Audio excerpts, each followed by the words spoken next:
Mateo capítulo 21, versículo 28 al 32. Y dice la palabra de Dios: ¿pero qué os parece? Un hombre tenía 2 hijos y acercándose al primero le dijo: Hijo, ve hoy a trabajar a mi viña.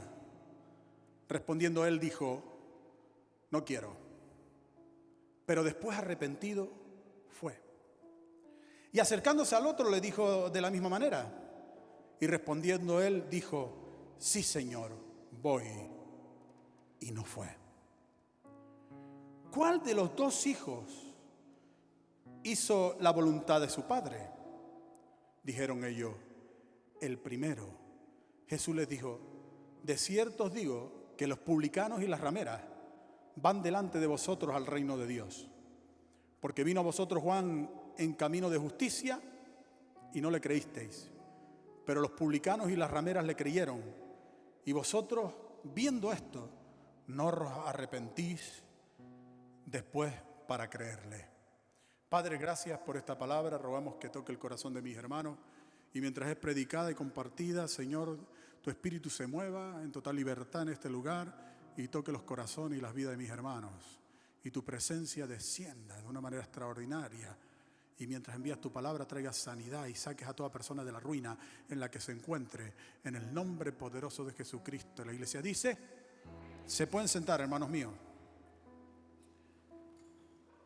Note algo aquí entre paréntesis antes de introducirnos en el tema importante. ¿Quiénes eran los integrantes de la iglesia de Juan el Bautista?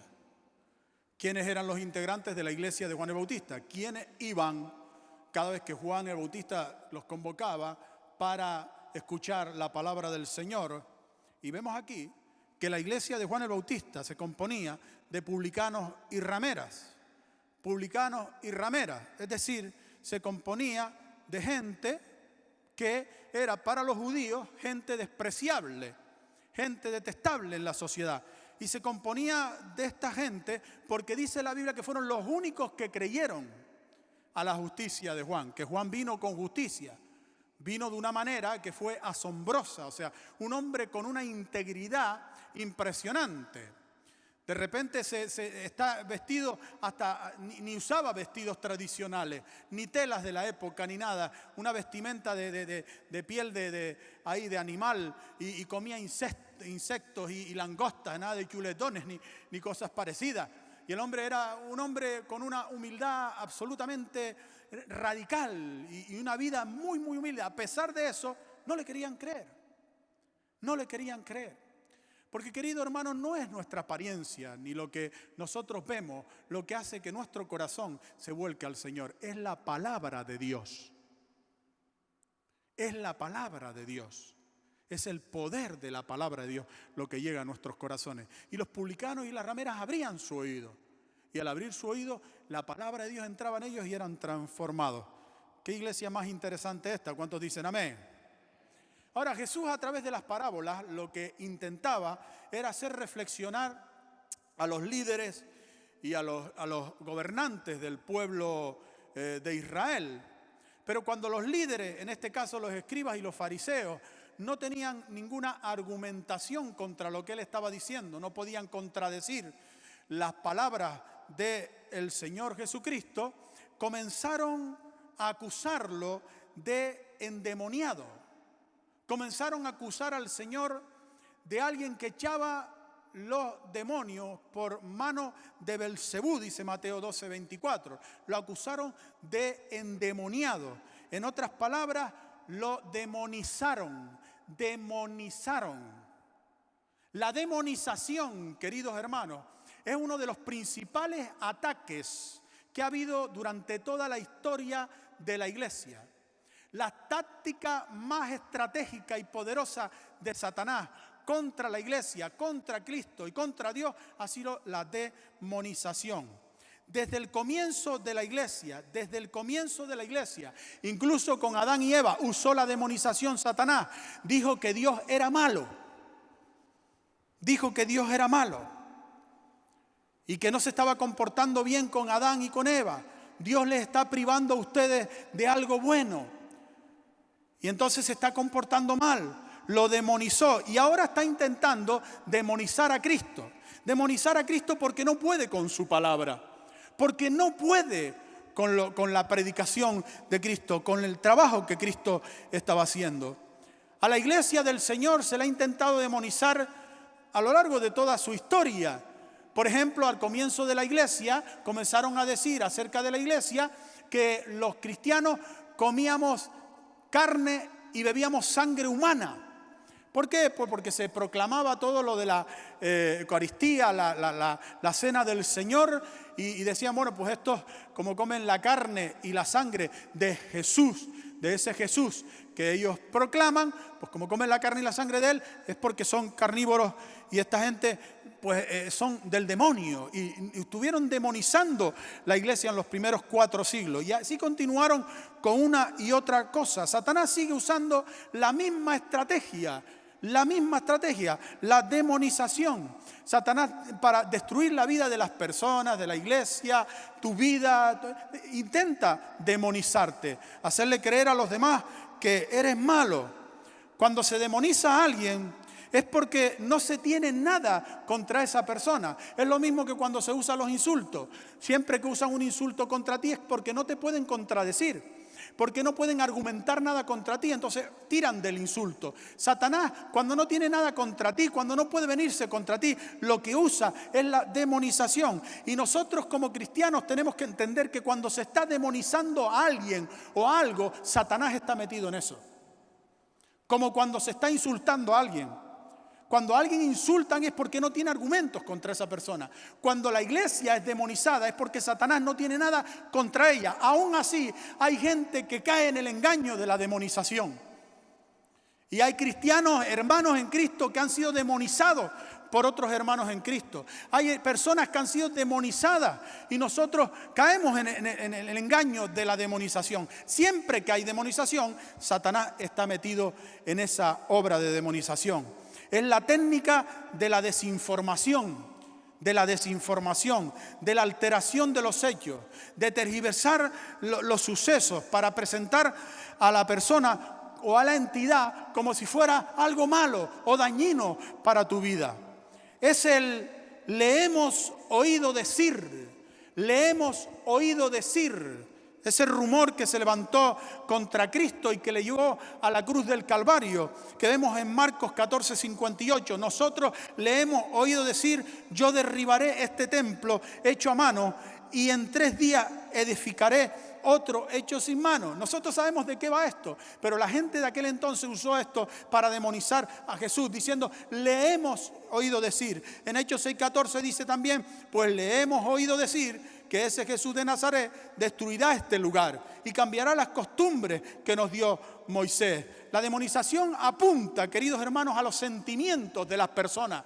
Siempre apunta a los sentimientos. Siempre que alguien quiere demonizar algo, usa los sentimientos para que no razone la persona. Derribaré este templo, dijeron acerca del Señor Jesucristo. Dios mío, ¿cómo va a derribar el templo de Moisés? El templo que ha sido la casa de Dios de nuestros padres. Y la persona que está escuchando eso, ¿pero cómo va a ser? Y apelan a tus sentimientos.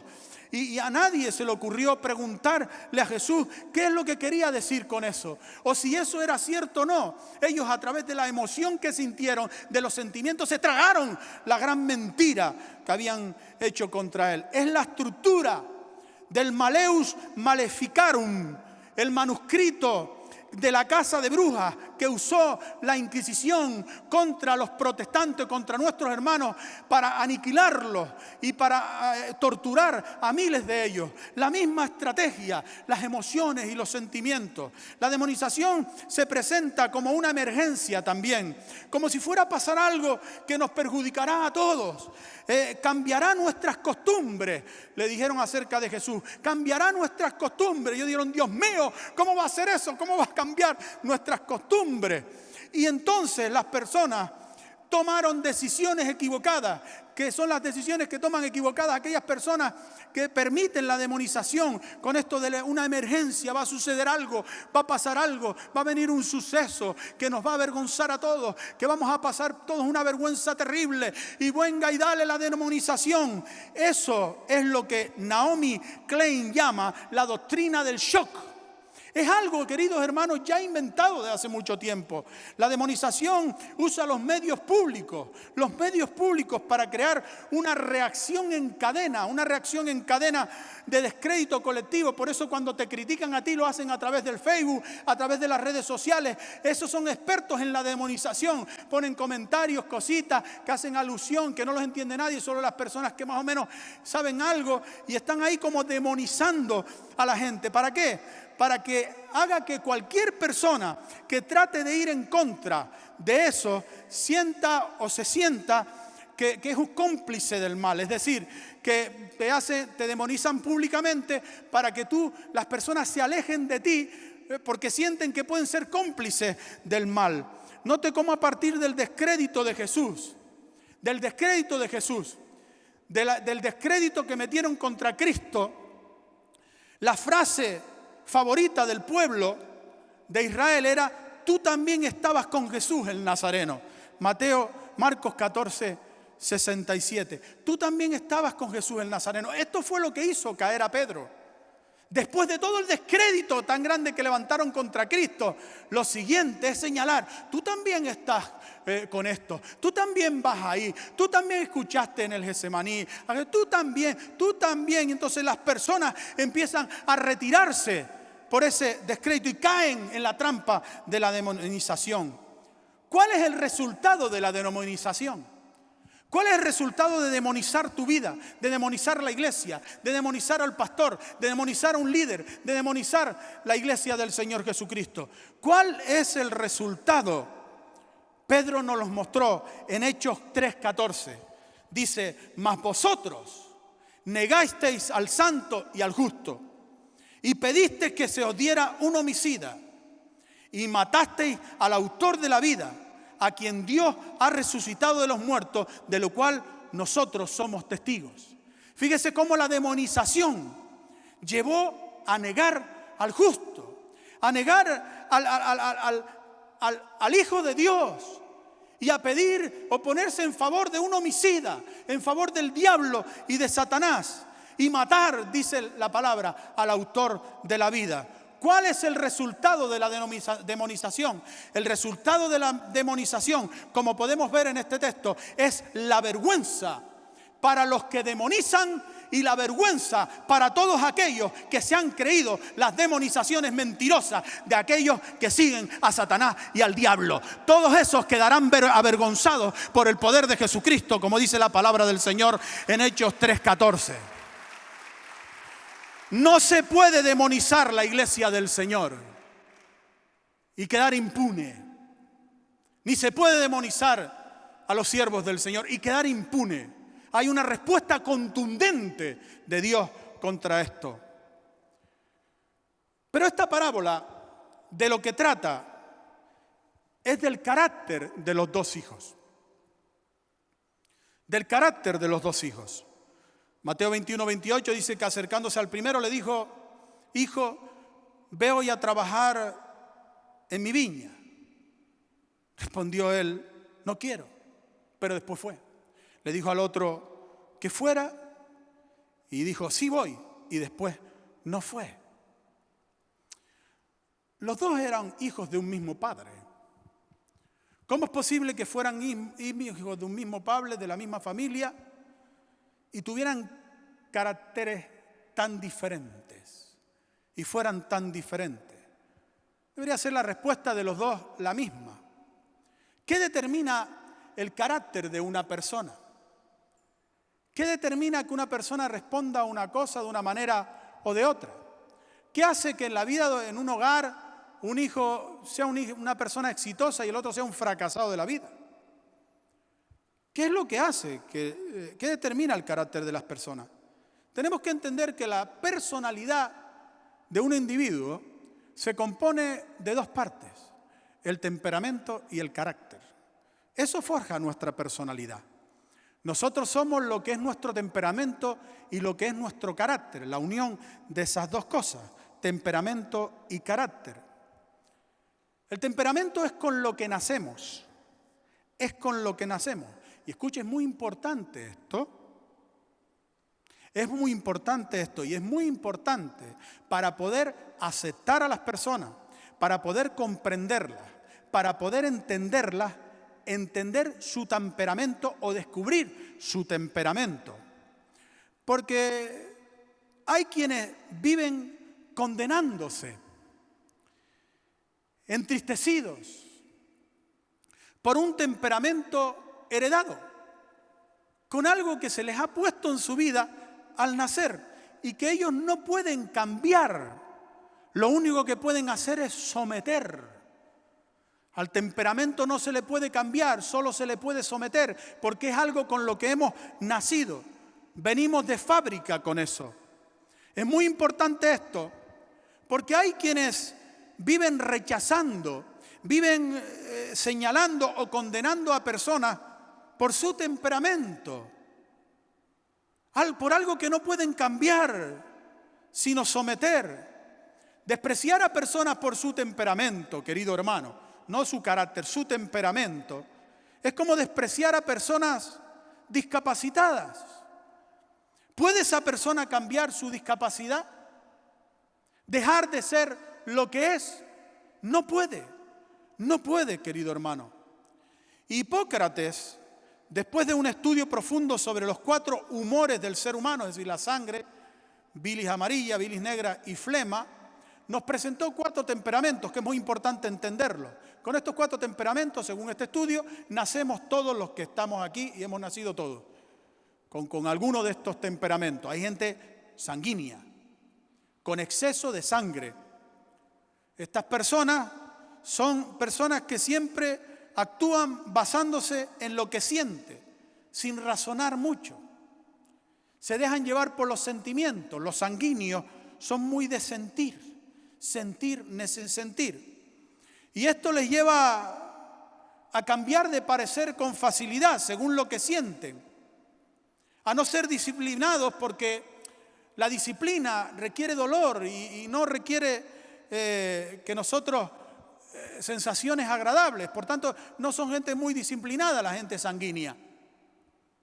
Luego está el colérico, ese que tiene exceso de bilis amarilla, que es una persona que se enoja con facilidad. Le gusta ejercer posiciones de liderazgo y poder. A veces son inflexibles, lo que los lleva a muchos enfrentamientos, porque tienen este temperamento colérico. Luego está el melancólico, con exceso de bilis negra, que se sienten generalmente deprimidos y tristes, y aunque las cosas les vayan bien y todo, siempre están con esa actitud. Son personas muy sensibles, que se enfadan rápidamente con cualquier cosa, se ofenden por cualquier tontería, son gente melancólica. Tienen muchos temores, especialmente el temor a perder el control de sus vidas. Por tanto, les cuesta muchísimo enfrentar posiciones de liderazgo y cosas así. Luego está el flemático, con un exceso de flema, que se siente cansado o flojo crónicamente. Suelen ocultar sus enfados y hasta ocultar sus emociones, por lo que pueden parecer personas que son de una actitud fría, son personas tímidas y evitan ser el centro de atención o el liderazgo también. Somos así. Y este es el temperamento. Y esto es algo que no se puede cambiar. Temperamento se puede someter por Cristo y con Cristo, pero no se puede cambiar.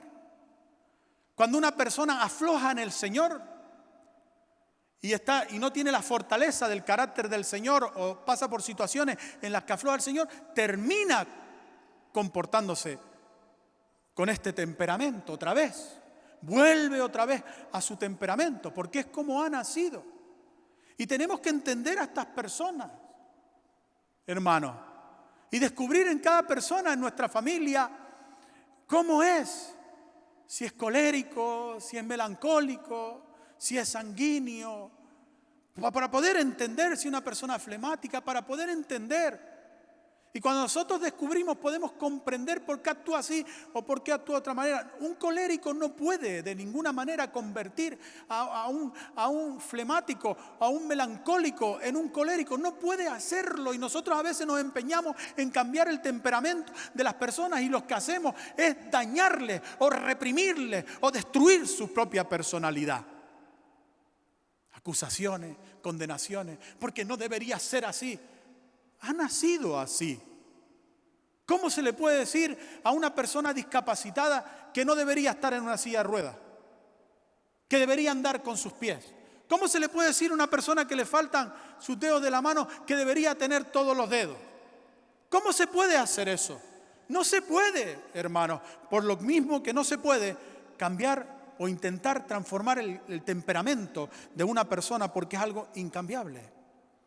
Jeremías 13:23 lo dice: mudará el etíope su piel y el leopardo sus manchas. Carlitos Way, una película de 1993, así se titula, que trata sobre el pasado que nos atrapa, el pasado que nos atrapa. El protagonista, Carlitos, era un narcotraficante, un delincuente tremendo, sumergido en el mundo del crimen. Y de repente le tocó no sé cuántos años de cárcel, y él tenía una novia que lo había dejado precisamente por lo sinvergüenza que era. Y cuando salió de la cárcel, después de muchos años, la novia se lo encontró. De nuevo le dijo: oh, Carlitos, qué cambiado está. Y Carlitos le dijo algo que es una realidad: las personas no cambiamos, se nos agotan las fuerzas. Recuerde, hermano, ¿de qué se compone nuestra personalidad? De temperamento, que es algo con lo que nacemos, y de carácter. Temperamento más carácter es igual a la personalidad. El carácter tiene que ver con los valores y con las actitudes de las personas. El carácter lo definen las experiencias que hemos vivido y cómo hemos respondido a esas experiencias. Mateo 7:21 al 23 enseña que la circunstancia, y escuche bien esto que le voy a decir, las circunstancias no pueden cambiar el carácter de una persona. Las cosas que viven las personas no pueden cambiar su carácter, no lo cambian. Lo que nos pasa no cambia lo que somos, no lo cambia. El filósofo y poeta Ralph Waldo Emerson dijo que ningún cambio de circunstancia puede reparar un defecto del carácter. A veces creemos que fulanito tiene que pasarle algo para que cambie. A ver si con esto que le ha pasado cambia ya. A ver si ahora que se ha estallado como una pita ya cambia de nuevo. Seguramente que ese accidente que ha tenido para bien, porque va a cambiar. Seguro que por aquella circunstancia va a provocar un cambio tremendo. No es verdad. No es verdad. Dios no usa lo externo para cambiarnos. No usa lo externo para cambiarnos. Dios usa lo interno para cambiarnos. Dios nos cambia con su amor. No nos cambia con las cosas que nos pasan. Las cosas que nos pasan están muy relacionadas con nuestros errores, pecados o castigos por cosas que hemos hecho. Pero no están diseñadas por Dios para cambiar nuestra vida. Dios nos cambia por medio de su amor, de su palabra y de su presencia, no por medio de la circunstancia. Un creyente se apartó del Señor, una creyente, y terminó sufriendo un accidente que la llevó a un estado de muerte prácticamente. Y ahí estaba en el hospital, muriéndose. Prácticamente le dieron un diagnóstico de muerte. Y esa persona en ese estado dice que veía todo, escuchaba todo a su alrededor y tenía como sensación de lo que está alrededor. Pero en un momento dado dice que como que murió y se fue ante la presencia del Señor. Y el Señor le dijo: a esa persona, no es tu tiempo, y le habló otras cosas, no es tu tiempo, y vas a regresar a la vida. Regresó a la vida. ¿Cuál sería el resultado de esa experiencia? Piense usted, ¿cuál sería el resultado? Si usted le pasara esto, ¿cuál sería el resultado de encontrarse con el Señor? ¿Cuál sería el resultado? Pues probablemente volvería a la iglesia, probablemente buscaría al Señor, es lo que nosotros pensamos. No, esta persona se fue a los santeros, a los brujos, y está metida en la brujería. Las cosas que nos pasan no cambian nuestra vida. Es el amor y la presencia de Dios lo que cambia nuestra vida. Dios no usa lo externo para cambiarnos. Él usa lo interno. Lo interno. ¿Puede cambiar una persona su temperamento y su carácter? Es la pregunta. Porque recuerde, temperamento y carácter es su personalidad. Este fue el planteamiento de Nicodemo ante Jesús. Este fue el planteamiento. En Juan 3 encontramos que Nicodemo le señala al Señor la imposibilidad de cambiar a alguien que ha nacido de una determinada forma y que se ha criado en una determinada familia y ha vivido una serie de circunstancias. Imposible. Dice, tendría que volver a nacer de nuevo para poder cambiar su temperamento y su carácter. Pero el Señor le dijo que el Espíritu Santo tiene poder para someter el temperamento y para cambiar el carácter de una persona. Tiene el poder para hacerlo. Pero es el Espíritu Santo y la palabra de Dios. Y no son las circunstancias. Por eso es imposible que una persona cambie en Cristo Jesús si no lee su palabra, si no oye su palabra, si no se congrega, si no busca la presencia del Señor, sin que el Espíritu Santo entre en su vida y su palabra, el agua, transforme su interior, es imposible que se produzca un cambio de temperamento y de carácter. ¿Por qué eran tan diferentes estos dos hijos? Uno dijo que sí iba y no fue, y el otro que no iba y sí fue. ¿Por qué eran tan distintos, siendo hijos del mismo padre? Por la relación con su padre. Es la relación con Dios lo que nos cambia. Fíjense cómo el primero que dijo que iba y no fue, muestra que tiene una relación con su padre muy mala, porque es capaz de mentirle al padre. De mentirle. El otro dice que no iba, pero después se arrepiente. Iba. Arrepentimiento, relación con el Padre estrecha. Pero el otro no. Vemos en ese contexto que la relación con su padre era una relación muy mala. Por tanto, tenía un carácter distinto al de su hermano. Jesús se hizo como nosotros, para que nosotros nos hiciéramos como Jesús. Dígalo conmigo, Jesús se hizo como yo, para que yo me hiciera como Jesús. Y es que nuestro éxito en la vida, hermano, depende de nuestro temperamento y de nuestro carácter. Si no cambiamos nuestro temperamento y nuestro carácter, nuestra vida no tendrá éxito. Daniel es un ejemplo de esto. Daniel 6:3 dice, pero Daniel mismo era superior a estos sátrapas y gobernadores, porque había en él un espíritu superior, y el rey pensó en ponerlo sobre todo el reino. Había un espíritu superior. ¿Qué significa esto? Lo puso en superioridad porque había en él un espíritu superior, es decir, una personalidad, un temperamento y un carácter superiores.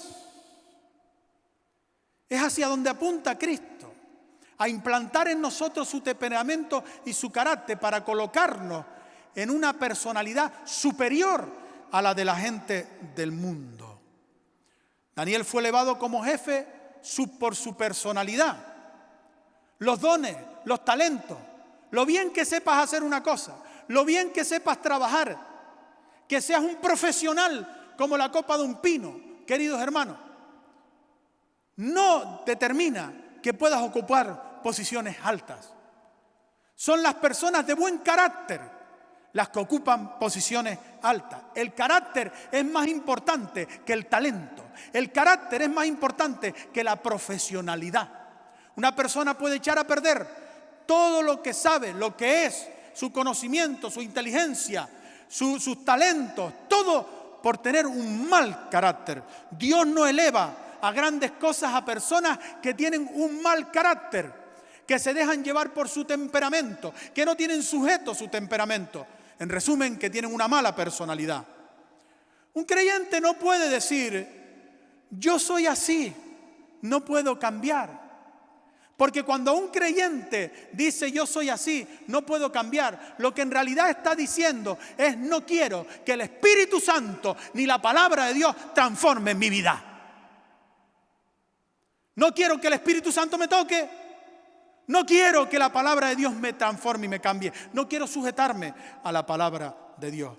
La palabra y el Espíritu van cambiándolo a uno.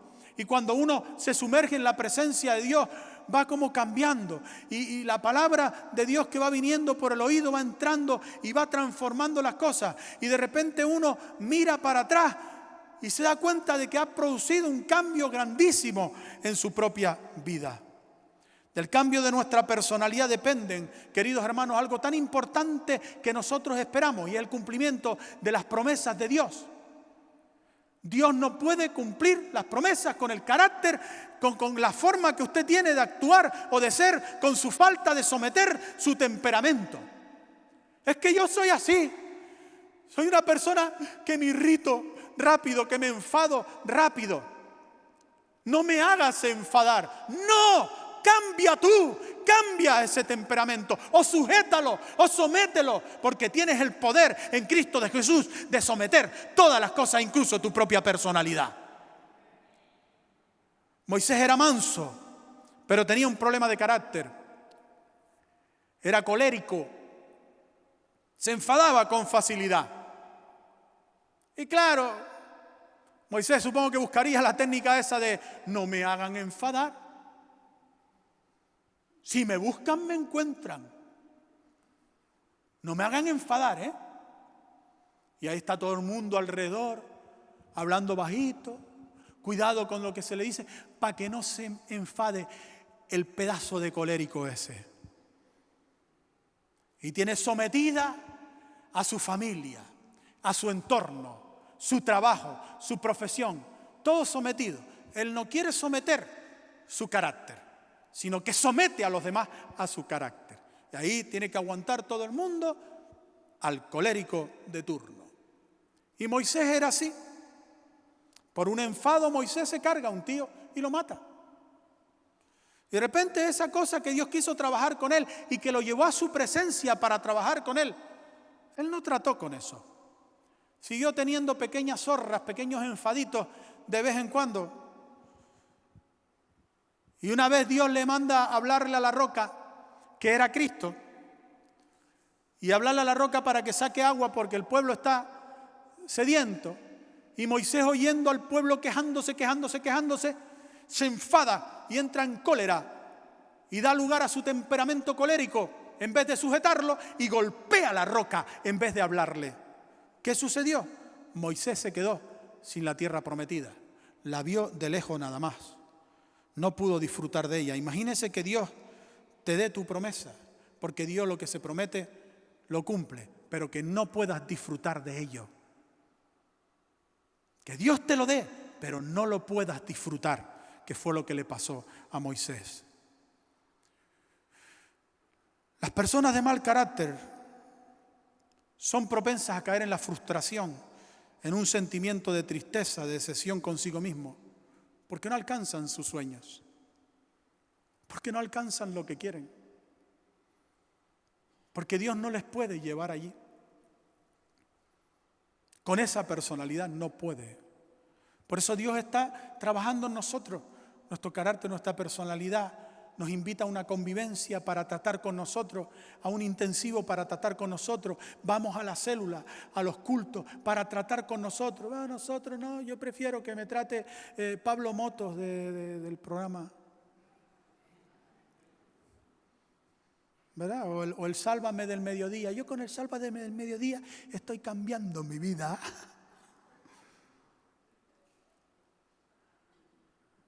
No tienen tiempo para que Dios les transforme y les lleve al éxito. Y lleve su hogar, su familia al éxito. Pero todo depende, no del exterior, del interior. De tu vida y de tu corazón. Dios trata con nuestro carácter, ¿sabe por medio de qué? De personas. De personas. ¿Y nosotros qué hacemos? Huimos de las personas. Proverbios 27, 17 dice, hierro con hierro se aguza. Y así el hombre aguza el rostro de su hermano, el rostro de su amigo. Y usted oye, no, esta persona a mí me cae mal. Y es una persona que Dios ha puesto para tratar con tu carácter. Y tú te separas de esa persona. No, cámbiame de líder porque a mí mi líder no me gusta, porque mi líder me dice las cosas tal, no sé qué. Y te cambia las personas con las que Dios quiere cambiarte y transformar tu vida. Cuidado, querido hermano, con la pospandemia. Con la pospandemia, después de la pandemia. Ya estamos viendo eso.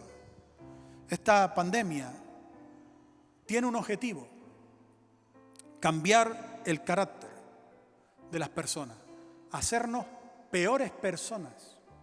Ese es el objetivo de la pandemia, hacernos peores personas. Y vamos a salir de esta pandemia como peores personas. Los cristianos no, vamos a aguantar el trecho, pero la gente del mundo va a salir peor. Esta pandemia nos ha aislado y el aislamiento nos hace ser peores personas. Incrementa el egoísmo, el yo, las necesidades de cada uno. El escritor francés Michel Houellebecq dijo que el mundo seguirá exactamente igual después del coronavirus, o incluso un poco peor. El sociólogo Émile Durkheim dijo que en las tragedias colectivas todo el mundo es atacado, por lo tanto todo el mundo se pone al ataque.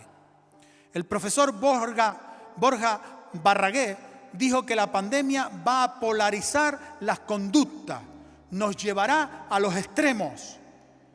Y eso es lo que apunta la Escritura, precisamente a eso. Segunda de Timoteo 3, del 1 al 5 lo dijo. También debes saber esto, que en los posteros días vendrán tiempos peligrosos, porque habrá hombres amadores de sí mismos, avaros, vanagloriosos, soberbios, blasfemos, desobedientes a los padres, ingratos, impíos, sin afecto natural, implacables, calumniadores, intemperantes, crueles, aborrecedores de lo bueno, traidores, impetuosos, infatuados, amadores de los deleites más que de Dios, que tendrán apariencia de piedad, pero negarán la eficacia de ella. A estos evita. Satanás está creando su ejército en los últimos tiempos. Y la gente de los últimos tiempos será así, amadores de sí mismos, sin afecto natural. No tendrán ni siquiera afecto por las personas que están a su alrededor, que son su propia familia, los consanguíneos. Perderán ese afecto.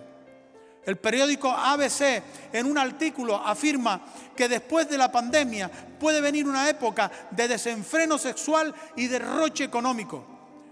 La psicóloga clínica Megan Ice, de la Universidad de Alabama, dijo que viene lo que denominó la ira del COVID, una especie de rabia que se apodera de la sociedad por las impotencias vividas, que nos llevará al fin del comportamiento civil. La cosa en cuanto a los caracteres, en cuanto a los temperamentos, se va a poner muy peligrosa. Y nosotros los cristianos tenemos que ser radicales en esto. Tenemos que dejar que el Espíritu Santo transforme cuanto antes nuestra personalidad. Si no, vamos a tener muchos problemas en el mundo, con la gente del mundo y con las situaciones que vamos a vivir en el mundo. En el mundo, querido hermano, nos van a tratar muy mal, con mucha aflicción. Vamos a vivir los cristianos tremenda aflicción y tremendo maltrato. Tenemos que tener el carácter y la personalidad de Jesucristo para soportar todo esto que viene contra nosotros. Así que deje que el Espíritu Santo le cambie. La palabra de Dios le transforma. No falte a los cultos, vaya a la célula, vaya a los intensivos, a las convivencias, vaya a todo lo que pueda, para que cuanto antes el Espíritu de Dios le transforme su vida y su personalidad. Puesto de pie, queridos hermanos.